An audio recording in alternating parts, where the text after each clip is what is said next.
Malam jemaat dalam kasih Kristus. Bagaimana kabar jemaat malam hari ini? Puji Tuhan kalau kita boleh hadir pada malam hari ini di dalam kebaktian doa. Mari jemaat dalam kasih Kristus, sebelum kita membaca bagian firman Tuhan dan mendengarkan penguraiannya, kita mau satu dalam doa, kita berdoa. Tuhan, kami sangat bersyukur kalau di tengah minggu hari ini, di hari Rabu, kami boleh berkumpul kembali, bagian daripada tubuh Kristus di tengah-tengah jemaat GBI Agrapé, di mana di dalamnya kami boleh memuji Tuhan, mengagungkan Tuhan, dan bahkan juga kami juga nanti akan menaikkan setiap doa-doa kami, pergumulan baik secara pribadi maupun juga pergumulan akan jemaat Tuhan dan bahkan untuk bangsa dan negara kami. Dan selain dari itu kami juga akan membaca bagian catatan firman-Mu. Tuhan tolong kami agar sungguh bagian firman Tuhan yang sebentar kami baca serta kami dengarkan penguraiannya itu boleh meneguhkan, menguatkan iman percaya kami dan kami lakukan dalam hidup beriman kami dimanapun Tuhan menempatkan kami.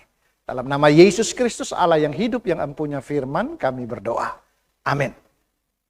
Jemaat dalam kasih Kristus, berapa banyak di tengah keluarga, secara khusus di tengah keluarga Kristen, yang begitu menganggap pentingnya pendidikan rohani di tengah kehidupan keluarganya. Kalau kita melihat begitu banyak, justru keluarga Kristen tanda kutip saya katakan, mereka menganggap bahwa pendidikan rohani bukanlah sesuatu yang sangat penting. Atau mungkin juga ada sebagian juga keluarga Kristen yang juga mementingkan pendidikan rohani di dalam kehidupan keluarganya buat anak-anaknya. Tetapi pendidikan rohani yang mereka lakukan hanyalah pendidikan rohani yang sekedar hanya menyangkut hal-hal etika atau moral di dalam kehidupan keluarganya atau kebiasaan-kebiasaan yang selalu ditekankan di dalam kehidupan keluarganya.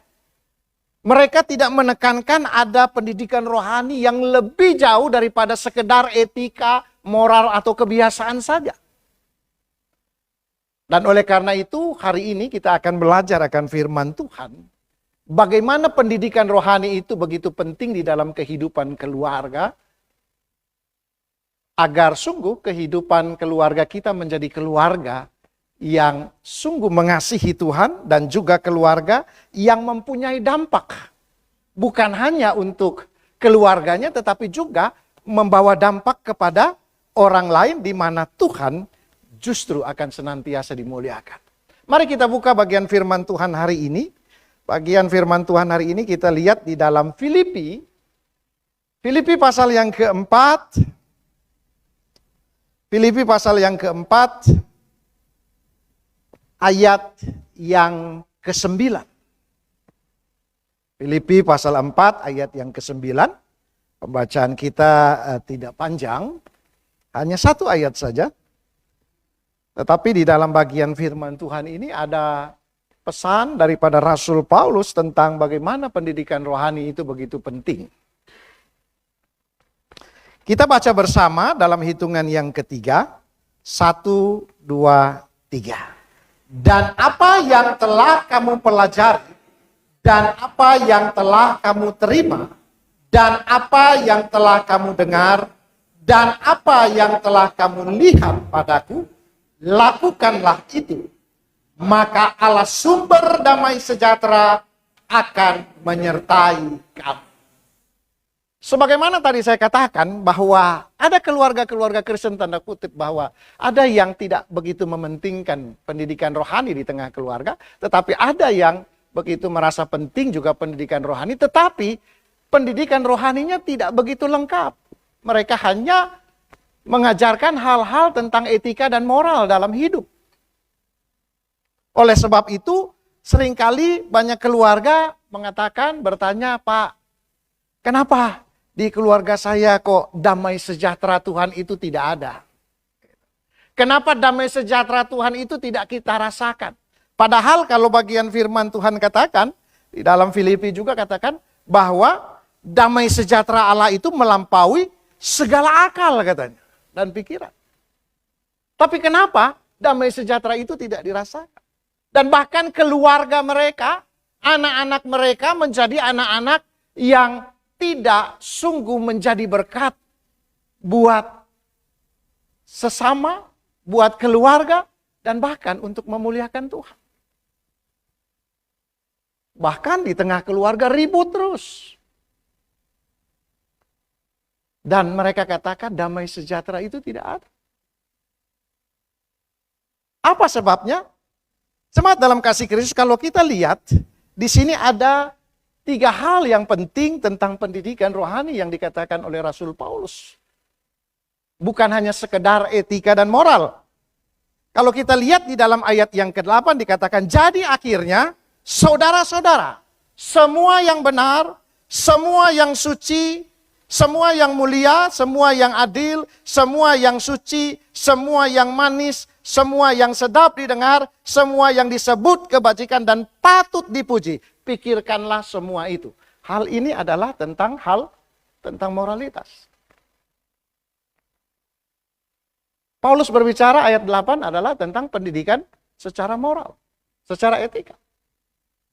Tetapi di dalam ayat yang ke-9 yang kita baca, 9a, itu adalah tentang pendidikan rohani.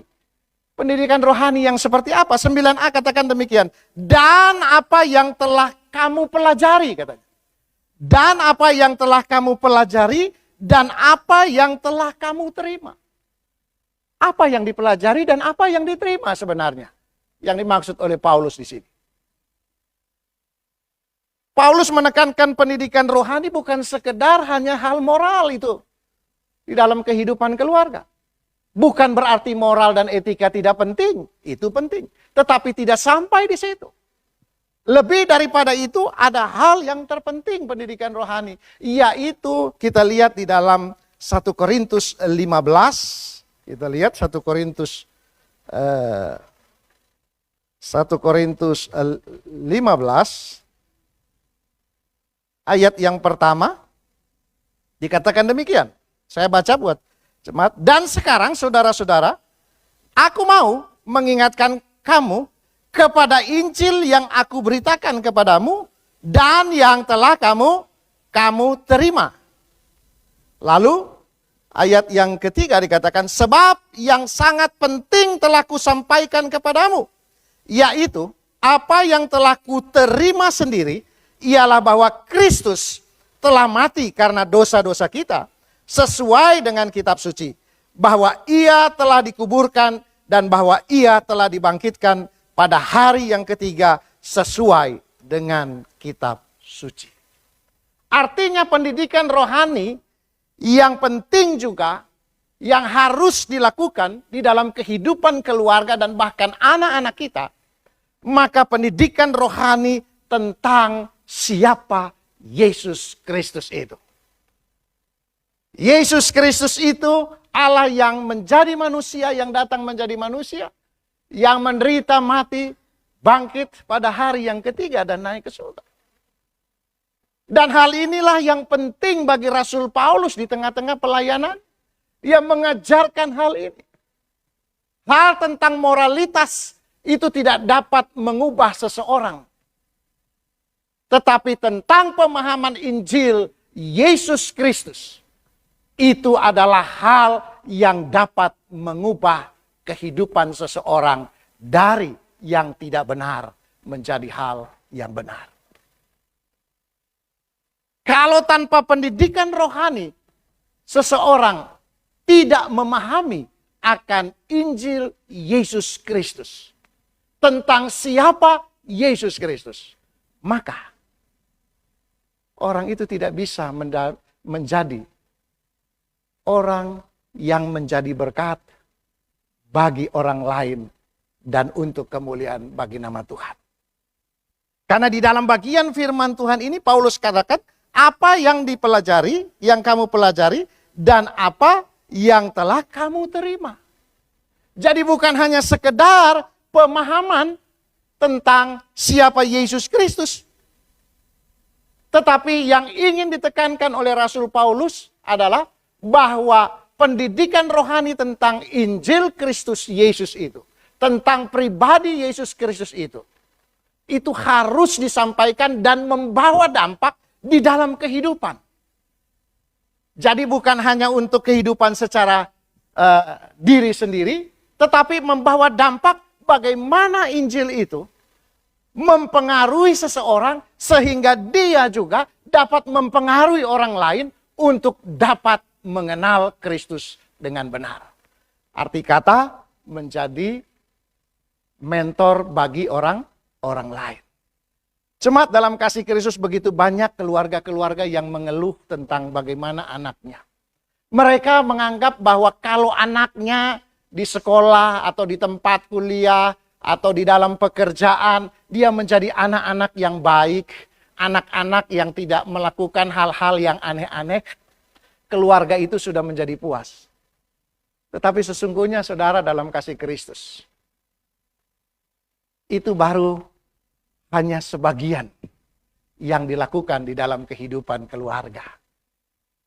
Kalau anak-anak kita itu hanya menjadi anak yang baik-baik saja, anak yang tidak membuat masalah, anak yang tidak membuat onar, anak yang tidak terlibat dengan narkoba, ya kan, kehidupan seks bebas dan sebagainya, itu baru sebagian, saudara.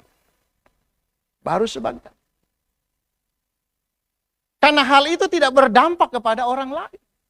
Tetapi kalau seseorang di dalam pendidikan rohaninya di tengah keluarga, diajarkan siapa Yesus Kristus, Allah yang datang menjadi manusia.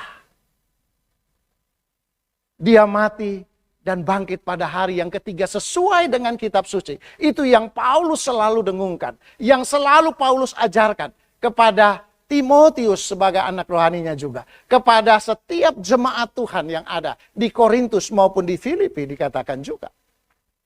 Bagaimana pengajaran ini? Itu adalah begitu penting. Jemaat dalam kasih Kristus, kalau kita berselancar di medsos, saya selalu mengikuti selancar di medsos itu bukan untuk hal-hal yang aneh, saudaraku. Tetapi di medsos itu ternyata begitu banyak, sekarang ini begitu gencar. Tetangga kita itu sudah mulai mengotak-atik Alkitab itu seolah-olah mereka begitu paham dan seolah-olah mereka menemukan bahwa didapati ada kelemahan daripada Injil itu. Ada kelemahan tentang siapa Yesus yang dianggap dipercaya oleh orang Kristen katanya sebagai Tuhan. Bahkan tidak sedikit justru menjadi olok-olok, saudara. Mereka katakan, loh kalau Yesus Tuhan katanya, kok Yesus berdoa? Berdoanya semalam-malaman lagi. Kalah orang yang ronda katanya.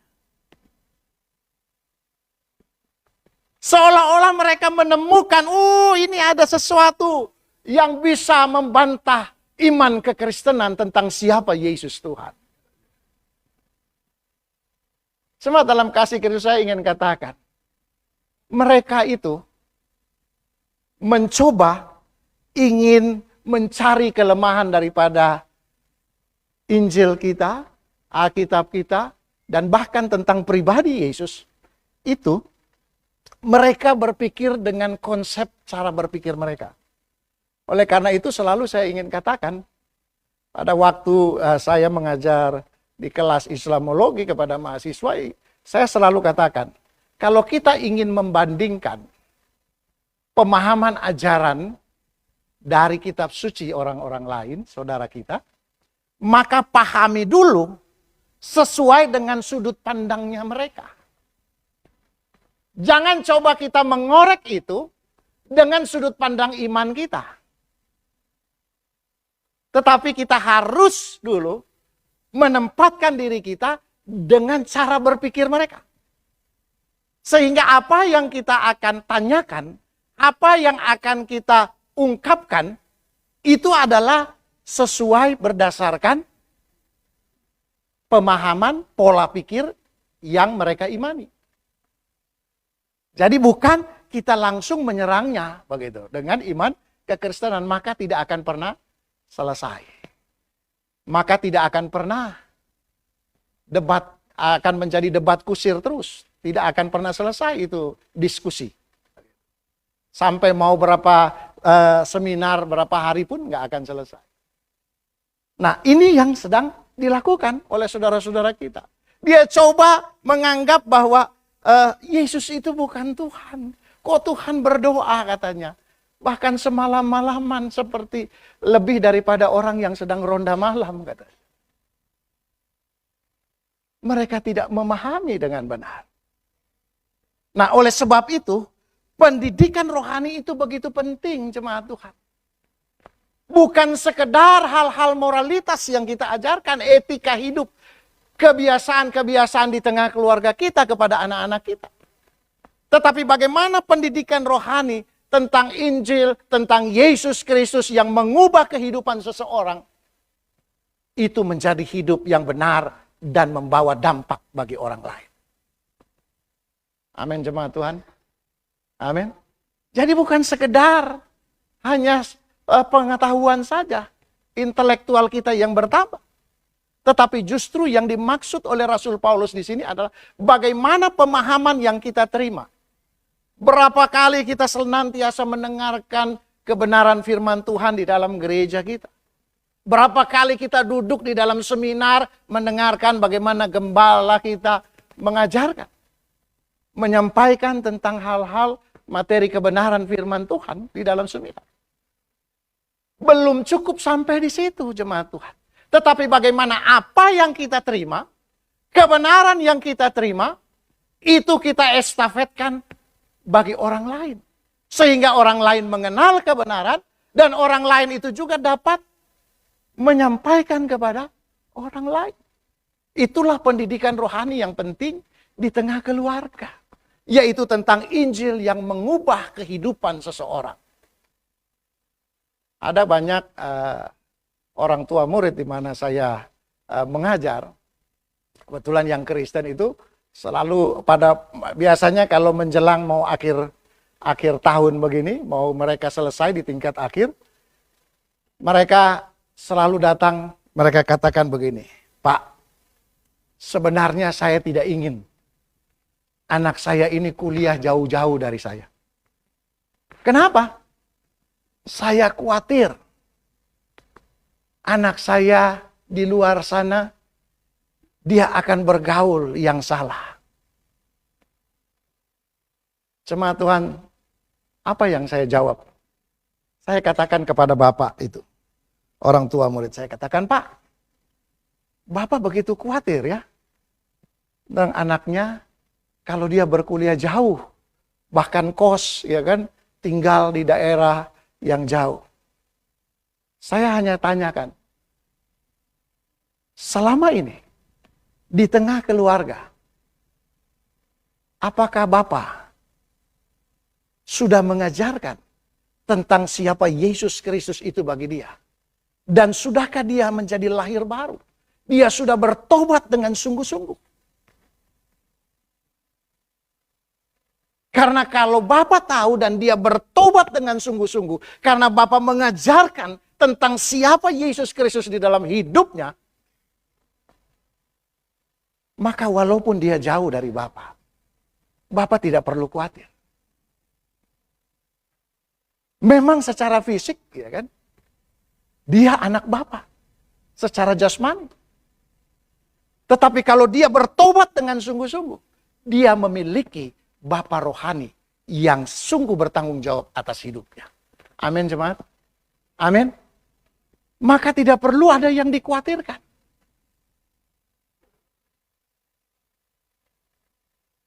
Bapa rohaninya, ya kan?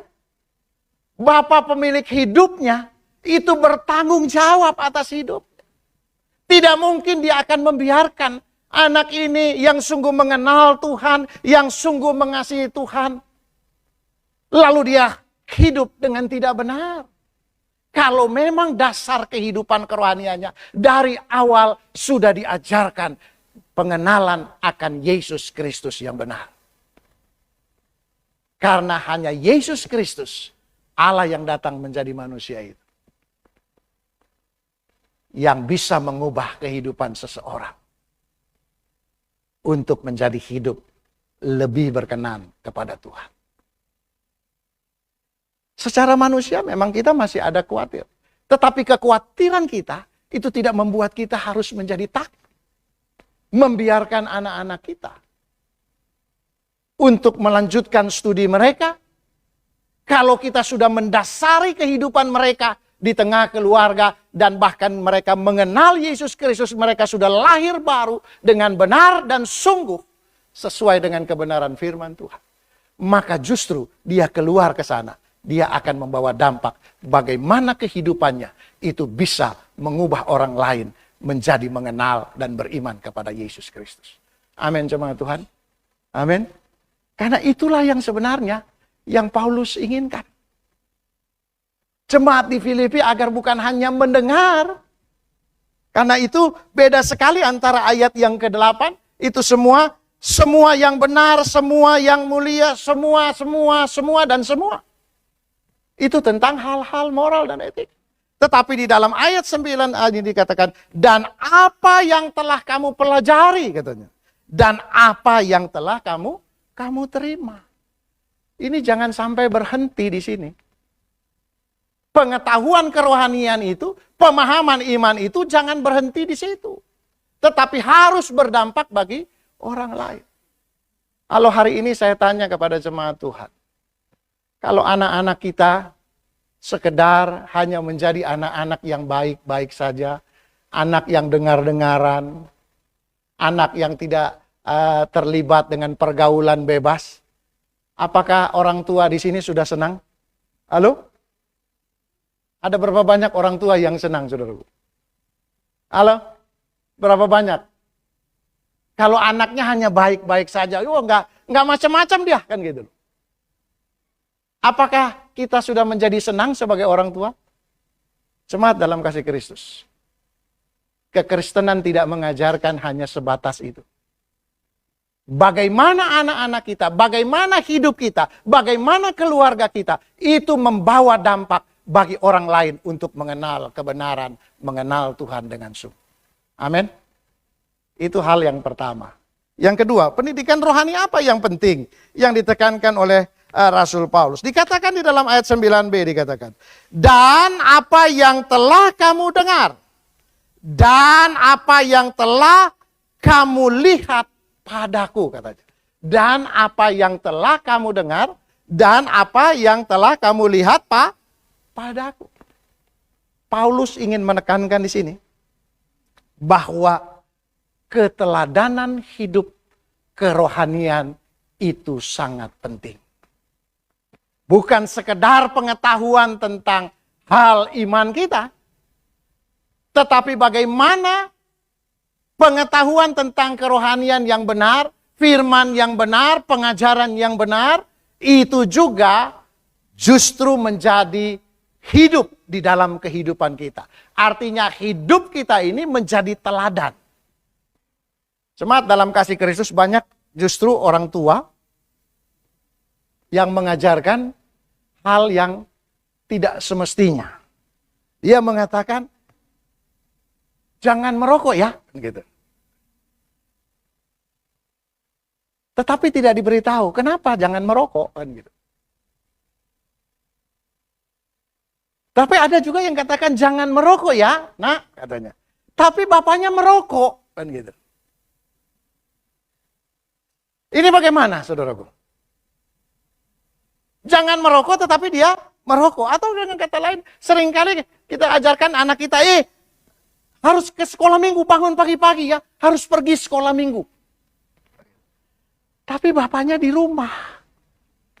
Ibunya di rumah, kan gitu loh. Bagaimana hal itu bisa menjadi teladan? Begitu. Bahkan mungkin bisa menjadi kepahitan. Ada satu keluarga, saya ingin katakan, pernah berbicara kepada saya, dia katakan, anaknya itu, ya kan, jadi rupanya anak muda ini dia katakan, dia dua bersaudara, ya kan, lalu yang kecil ini dia anak yang sungguh menghormati orang tua, dengar-dengaran dengan orang tua, dan bahkan rohaninya lebih baik daripada kakaknya.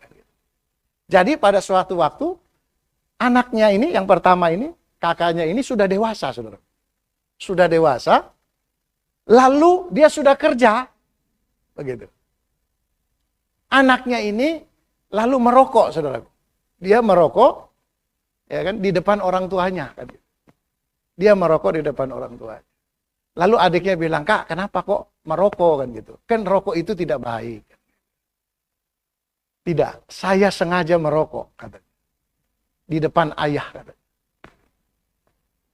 Karena ternyata ada kepahitan anak ini pada waktu masa dia sekolah. Jadi ayahnya selalu mengajarkan kakaknya ini tidak boleh ngerokok, ya kan. Tapi sementara ayahnya merokok, begitu kan. Lalu dia dalam menegur anaknya, "Jangan merokok, kamu belum kerja. Kamu belum kerja." Nah, oleh karena itu pada waktu dia kerja, dia katakan, "Nanti saat saya kerja, saya punya uang, saya merokok." Salah atau benar mengajarnya? Mengajarnya salah, saudara. Akhirnya justru anak itu merasa kepahitan dalam hidupnya. Dan ada memori yang terekam terus di dalam hidupnya, sehingga anak itu justru bukan menjadi berkat bagi orang lain. Karena pengajaran yang keliru. Nah, oleh karena itu jemaat dalam kasih Kristus, bagaimana Injil yang benar itu, yang kita terima, kita pahami, itu bisa kita sampaikan kepada orang lain, di mana kita menghidupi akan Injil yang benar itu di dalam kehidupan kita. Sehingga kita menjadi teladan. Kita lihat bagaimana Rasul Paulus juga mengatakan hal itu kepada jemaat di Korintus. Dikatakan 1 Korintus pasal 11 ayat 1 dikatakan, 1 Korintus pasal 11 ayat 1 dikatakan demikian. "Jadilah pengikutku sama seperti aku juga menjadi pengikut Kristus." Bagaimana Rasul Paulus mengatakan bahwa dirinya ini menjadi teladan.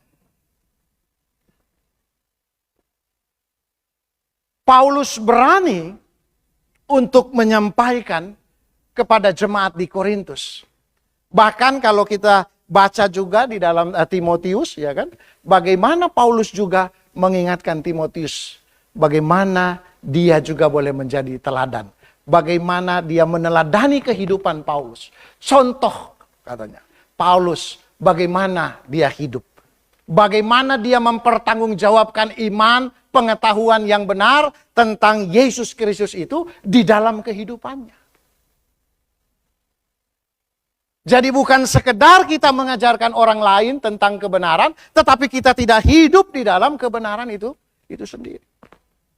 Itulah pendidikan rohani yang penting. Hal yang kedua ini pendidikan rohani yang penting. Bagaimana keteladanan hidup kita tentang kebenaran itu. Itu boleh senantiasa kita lakukan dalam hidup ini. Sehingga generasi anak-anak kita, penerus akan keluarga kita, bahkan orang-orang yang kita layani, terus memahami akan kebenaran itu dan terus tidak pernah berhenti kebenaran itu sampai di situ saja. Tetapi akan terus berjalan, terus dan terus, tidak pernah berhenti. Dan yang ketiga, yang terakhir, pendidikan rohani apa yang kita dapatkan dalam keluarga? Tadi saya katakan, di dalam ayat 9 bagian yang terakhir dikatakan, lakukanlah itu. Lakukanlah itu. Jadi kebenaran itu terus harus dilakukan terus-menerus. Apa yang sudah kita dengar, apa yang telah kita terima, maka lakukanlah itu. Lakukan itu bukan sekali, tetapi terus-menerus di dalam kehidupan kita. Di tengah keluarga kita, bagi anak-anak kita. Sehingga anak-anak kita menjadi mentor bagi orang lain, bagi kawan-kawannya, bagi lingkungannya di mana dia bergaul, bekerja, dan studi mereka. Dan anak-anak ini, mereka boleh terus melakukan akan kebenaran firman Tuhan di dalam kehidupannya. Sehingga apa yang akan berdampak? Jemaat dalam kasih Kristus. Kita lihat di dalam bagian yang terakhir.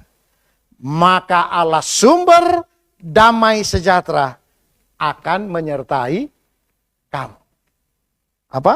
Maka Allah sumber damai sejahtera akan menyertai kamu. Jadi sesungguhnya kalau kita hidup sesuai dengan kebenaran Allah, kebenaran firman Tuhan, bagaimana kita menekankan pendidikan rohani itu begitu penting di tengah keluarga kita tentang siapa Yesus Kristus itu kepada anak-anak kita, kepada keluarga kita. Maka sesungguhnya damai sejahtera Allah itu akan selalu bersama dengan kita. Karena apa yang kita lakukan, apa yang kita ajarkan, apa yang kita sampaikan, itu adalah apa yang Tuhan inginkan di dalam kehidupan kita.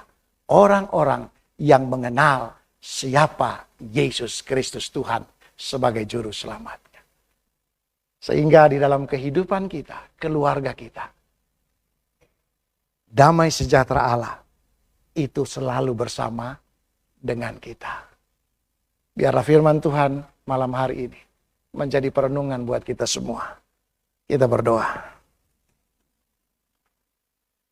Tuhan, kami bersyukur hari ini. Betapa pentingnya pendidikan rohani di dalam kehidupan keluarga bagi anak-anak.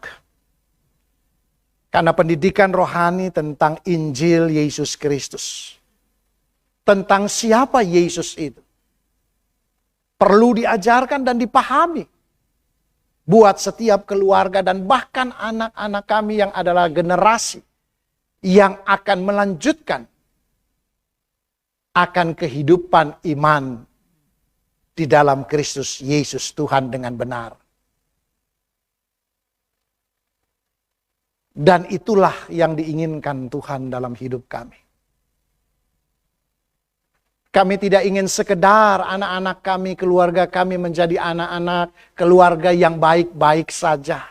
Yang tidak melakukan hal-hal yang macam-macam. Hal-hal yang bisa membuat keluarga malu. Tetapi lebih daripada itu kami ingin juga agar keluarga dan anak-anak kami, generasi-generasi penerus kami, adalah generasi yang memahami akan kebenaran Injil Kristus, Yesus Tuhan kami. Dan bahkan hidup di dalam keteladanan dengan kebenaran Injil Kristus Tuhan kami. Agar kami tidak mudah untuk digoyahkan oleh iman percaya kami dengan segala tipu daya iblis yang terus ingin merongrong, menyerang akan Alkitab sebagai kebenaran firman Tuhan satu-satunya. Dan Yesus Kristus yang adalah Allah yang datang menjadi manusia. Yang coba senantiasa diserang terus-menerus dengan berbagai daya dan upaya yang ada. Tetapi kalau kami memiliki akan pendidikan rohani tentang iman yang benar dalam Injil Kristus Yesus Tuhan kami, maka kami tidak perlu ragu dan bimbang. Karena generasi kami, keluarga kami, selalu memiliki akan kebenaran Tuhan. Dan selalu diberikan kemampuan untuk menjawab setiap serangan-serangan iman kekristenan di dalam kehidupan kami dan anak-anak kami. Tuhan, biarlah hidup kami dan keluarga kami boleh terus dapat menjadi teladan dan contoh yang baik. Sehingga iman percaya kami tidak berhenti hanya pada diri kami atau anak-anak kami, tetapi juga terus akan berlanjut dan tidak pernah akan berhenti sampai Tuhan memanggil kami. Terima kasih ya Tuhan. Mampukan untuk setiap kami keluarga yang ada, orang tua, anak-anak, agar sungguh terus boleh semakin tekun untuk belajar, semakin ingin menggali kebenaran firman Tuhan. Kami bersyukur kami ada di dalam gereja yang Alkitabiah. Kami bersyukur gereja kami boleh mengajarkan kami bagaimana kami boleh memiliki iman yang benar sesuai dengan kebenaran firman. Dan bahkan kami dapat mengajarkan orang lain tentang kebenaran itu. Sementara ada gereja-gereja di mana menganggap bahwa pemahaman tentang Injil yang benar itu seolah-olah tidak begitu penting. Di mana mereka hanya sekedar mendengar firman pada hari-hari tertentu saja. Lalu mereka pulang dan mereka tidak tahu di saat mereka diperhadapkan dengan pertanyaan-pertanyaan yang menyerang akan ketuhanan Yesus Kristus dan bahkan Alkitab sebagai satu-satunya kebenaran firman Tuhan. Oleh karena itu, kami sangat bersyukur ya Tuhan, kalau kami boleh ada di dalam gereja yang benar, gereja yang begitu mempedulikan pendidikan pemahaman rohani tentang kebenaran Injil yang Alkitabiah. Mampukan kami untuk terus dapat melakukannya dan menjadi berkat juga bagi orang lain untuk kemuliaan Tuhan. Dalam nama Yesus Kristus Allah yang hidup, kami berdoa dan bersyukur untuk firman Tuhan hari ini. Amin.